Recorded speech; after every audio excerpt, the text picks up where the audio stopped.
Hello and welcome to Green Hill Garage. In today's video we're going to be starting the teardown or finding out of what is going on with this 2000 Kawasaki 3010 Mule. Backstory on this, I bought this for 500 bucks. It was running fine, but it never really did get off of idle very well. So I made some valve and carburetor adjustments and it was running great for a while. And then one day it just decided it wasn't going to run with anything but the choke. So I went ahead, pulled this valve cover, and I fired it up, and we have just a gob of blow by. Like, it's spitting oil, and every air, crazy amount of air is coming up out of this with the valve cover off. So what I'm going to do, I'll go ahead, pull everything off the top here, pull the exhaust, and we're going to find out if we either have a blown head gasket or if we have bad pistons. So I'll go ahead, I'll set you guys the time lapse, and we'll start pulling everything off.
Okay, so we got the top end of the motor apart. We have yet to pull apart the heads, but we got the carburetor, intake manifold, exhaust. Everything was all fairly simple. Just keep pulling stuff off. When you drain this coolant system and you don't want it to make a mess, go ahead, pull it apart here, set your drain pan under there, and then this little nut here, or this little bolt, you're gonna want to loosen it, pull it out, and that'll allow everything to drain through the top end of the engine, out of the water pump here, and out right here. So that'll keep it from when you pull. Now you're still gonna have some coolant, but it's not gonna be like a total river of coolant just flowing out of everywhere on you. So I was just looking at these intake manifolds, or these intake ports, and I can't tell if that's like oil or what that is. But there's something brown here on the bottom of these ports. May just be stale gasoline, but so now just go ahead, pull the heads. It's real simple.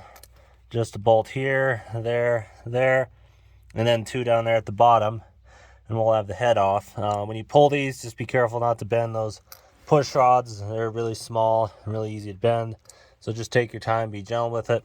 May need to work a little bit to clear this dipstick. May end up loosening this bolt here to get it to come free.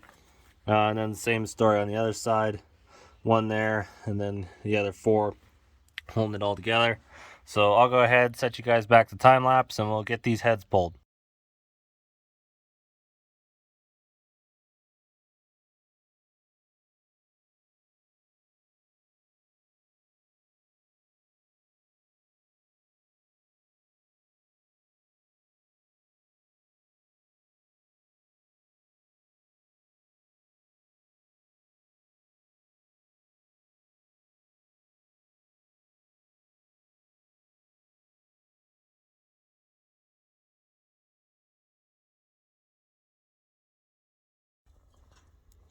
Alrighty, we got the heads off.